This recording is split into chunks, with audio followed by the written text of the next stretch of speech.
ಯಾಕೋ ಬೇಡ ಕಣ, ನೀನು ಈ ರೀತಿ ನೋಡ್ಬೇಡ. ನೀನು ಈ ರೀತಿ ನೋಡ್ಬೇಡ ಕಣ, ಈ ರೀತಿ ನೋಡ್ಬೇಡ. ಏನಿದೆ ನೋಡ್ತಾ ಇದ್ರೆ ನೀನ್ ಏನ್ ಹೇಳ್ಬೇಕು ಅಂತ ಇದೆಯಾ ನನಗೆ ಅರ್ಥ ಆಗತ್ತೆ ಕಣ. ಈ ರೀತಿ ನೋಡ್ಬೇಡ ಕಣ, ನೀನು ಈ ರೀತಿ ನೋಡ್ಬೇಡ.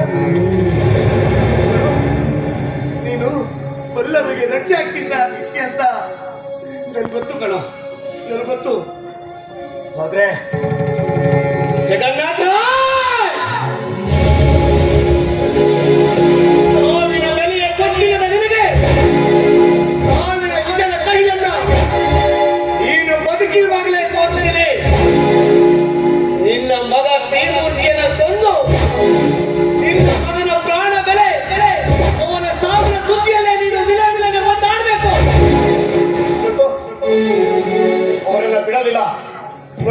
ತಮ್ಮ ವಿಶ್ವಾಸವನ್ನ ಬಲಿ ತೆಗೆದುಕೊಂಡವರನ್ನ ಯಾವತ್ತು ಬಿಡುವ, ಯಾವತ್ತು ಬಿಡುವ.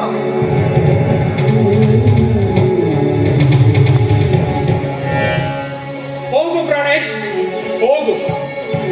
ಅಗಲಿದ ಸ್ನೇಹಿತನ ಆತ್ಮಕ್ಕೆ ಶಾಂತಿ ಕೊರಲು ಸೇನೆಂಬ ಶಸ್ತ್ರ ಹಿಡಿದು ಹೋಗ್ತಾ ಇದೆಯಾ?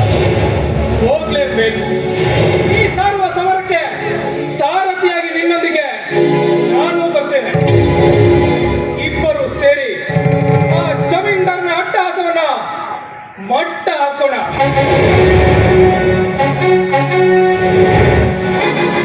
ಅಮಾಯಕನಾದ ನಮ್ಮ ವಿಶ್ವಾಸನ ಸಾವಿಗೆ ಕಾರಣರಾದ ಅವನಿಗೆ ಸಾವೇ ಸರಿಯಾದ ಶಿಕ್ಷೆ.